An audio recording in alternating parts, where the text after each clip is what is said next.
Closing arguments underway in Google's advertising technology trial with the Justice Department. Eamon Javers is here. He's got more from outside the courtroom. And Eamon, can you just start off for all of us in terms of explaining what this case is versus the case we've been talking about so often lately in terms of the remedies? Because I think it can be hard to, it's sort of easy to confuse the two for ourselves and our viewers.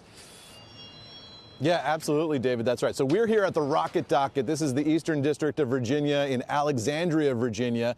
And this case today is focused on Google's ad tech technology. It's different from the case that's going on in the District of Columbia, which is a case that is largely focused on the search mechanism. And that is the case that Google has already lost. And that is where we're seeing these remedies being proposed to break up the company. In this case on ad tech, we saw the lawyers arriving here this morning, all freshly scrubbed and ready for closing arguments, which is what we're getting today. 90 minutes on both sides. Let me give you a sense of the two arguments. Here you see what the DOJ has been saying, that Google operates on multiple sides of the ad market as a buyer, seller, and they operate the ad exchange that's in the middle of that market. DOJ is also arguing that Google has used a portfolio of ad tools to create a monopoly in advertising search. For its part, Google has fired back with a statement of their own, saying that what the Justice Department is doing here is essentially unfair, saying the DOJ wants to force Google to build tools that would let other companies who don't have our standards for safety and security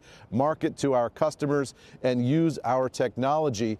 This case underway as of 10 a.m. this morning, so we just saw the very beginning part of the DOJ's argument. And the first argument right out of the gate is one that they made under trial as well, which is that it would be as if Goldman Sachs owned the New York Stock Exchange, the Department of Justice says, because Google owns the exchange on which all of these ads are bought and sold, and also is a buyer and seller of ads. Therefore, they say that is simply unfair. It's a conflict of interest and it needs to stop. We'll see whether the judge agrees with that. Closing arguments should end up winding down here sometime this afternoon, guys. Back over to you. If they lose this, Eamon, then what? What are the repercussions? Well, then we'll go into a remedy phase in this case as well, and you get this interesting dynamic where could Google be forced to spin off the double-click ad service, for example, is one possibility. We'll see whether that comes to that, but we'll end up in potentially two dueling remedy phases at the same time, in which the Department of Justice is arguing to different judges in different districts what should happen to the future of Google. It's a very tricky situation for Google to find itself in.